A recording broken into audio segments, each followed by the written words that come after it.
From where you sit, Prudence, how ready do you think women on our continent and young people on our continent are ready for the Africa Continental Free Trade Area? On behalf of women, we are ready. On behalf of young people, we're ready. I think, look, market access is a very important thing for the continent. You and I were speaking about unemployment, but a lot of, you know, the numbers, in terms of the numbers, I might not remember the numbers right now, but quite a lot of the SMEs on the continent is women and young people. No doubt about it. So there's a lot of them even at the border areas and all of that. But you see, if we could open the market a bit more to say that I can sit in Eswatini and be able to go and do my trade in Botswana or in Togo, that's what women are waiting for. Okay, so let's talk about some of the challenges. I mean, opening the market is not just by word. There are a lot of practical steps that need to be taken. Today, as we speak, it's difficult for our women to even cross the border. A lot of policy issues that make it so difficult for women to, do trade and all of that. How is the directorate involved in addressing some of these things? For example, one of the key things, which as I travel around, I talk to ministers and what have you, everybody seems to know and think that something must be done about it. And the question is, how long are we going? Free movement of people. The integration agenda is an AU agenda. Right. It's an Agenda 2063 agenda. Yeah. Free movement of people. And the right whether of residents. for skills portability, because I have skills and another country can benefit from Absolutely. them. Whether for market access. Right. And whether for tourists. But really opening up our borders is one of the important agendas that are sitting highest table of the conversations on the continent. Your directorate in charge of women and youth, and they are the majority of the people involved in this treatment. Exactly. So again, I mean, I think you look at it as it's a whole AU ecosystem. Yeah, sure. Our brothers or sisters, the AfCFTA, are actually positioned. They're the ones that are actually driving specifically this agenda. And of course, we are working with them, and it's important for us in terms of this agenda. Again, you know, the AU has organs, their courts. Absolutely, sure. So specifically, we're looking at this protocol because all of the things that you're speaking about, now we need to work with AfCFTA, which is a work that we're already doing with them, to now take it down to the level of a person. Because right now, it's a policy documented at this level, hanging there. So now we need to make it practical for the young person who wants to trade across border, who wants to cross a border, who wants to do this, who has a skill as a teacher and wants to go and teach in another country. That's going to be the next work with the summit decision of adopting the protocol. Okay. Taking it down, unpacking it. Look, let's be practical, Prudence. A lot of these talks take place. I mean, here in this building, a lot of talks take place. But when it comes to practical implementation, it becomes a terrible thing. I mean, tariffs. Okay? Women who are the bulk and majority in this SME space, they are facing a lot of barriers at the border, for example. And how long are we going to continue to talk? I mean, you look at the experience we had here yesterday night, assessing this country and all of that. It's easier for you to move from here to Europe than to move within the continent.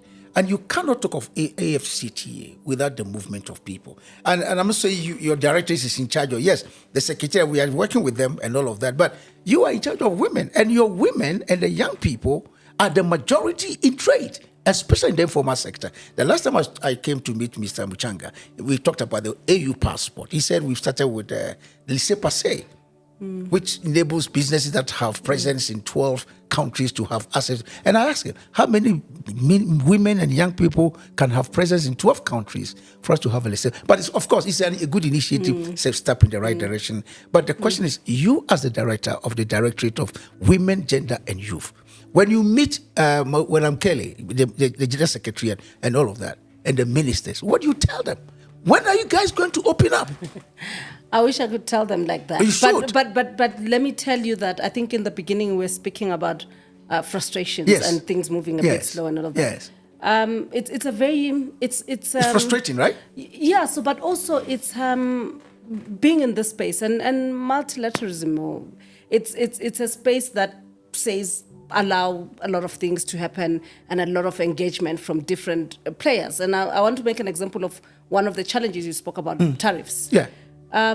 Tariffs is not a matter of the directorate or AfCFTA or this or that. Yeah. However, Me now, as the director of gender and women on the continent, should be able to create a space to listen to the women, so that the women tell us that this is where it itches me the most. Yeah. It's the tariffs, it's this, it's that, it's this. And then we should create the space that brings the people who should respond to that. No, I think and create the space, because again, we have the convening power. We can get ministers. We can, No, Prudence, if you have the convening power, I think the challenges we know. A lot of studies have been done on these things. I mean, I can cite you not less than 10 studies that have been done. We know the challenges. So what I would please urge you, if you have the convening power with your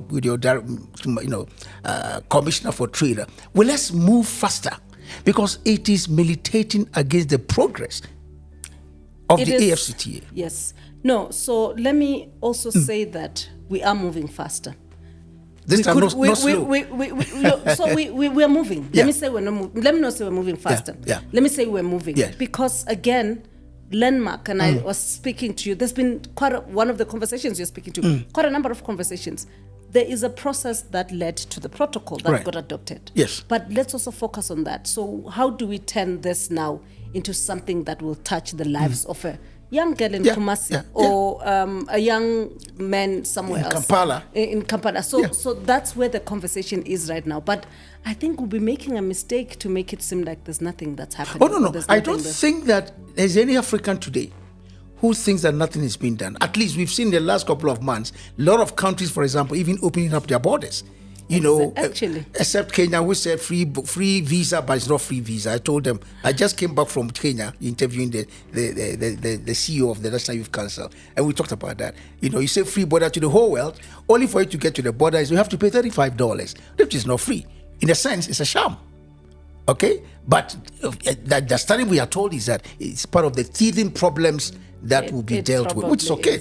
But again, if we are not started with the Africa Continental Free Trade Area and try to implement it, we wouldn't have. So we are making some progress, except that if you look at the fact that the rate at which the youth unemployment is rising, we need to match and how innovative our young people and women are, particularly if you look at the study that the UNECA just published, if we take care of cross-border trade, the total trade among Africans will increase by not less than 35%.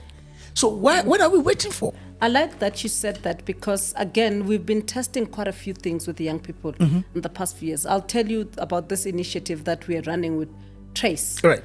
Because the studies that you're speaking to are telling us this is where the jobs are. Jobs are no longer where they were when you and I were growing up. Absolutely. Teacher, nurse, doctor, Sure.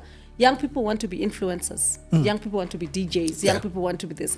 So we're running a cohort of young people in the creative sector. That's what I was coming to tell you. We're training young people to be influencers, to be dressers for, they should be doing our makeup. Let me ask you, how are you doing that? How are you doing that? We're working with Trace. They are in the industry. They're in the creative industry. So they run the Trace Academia.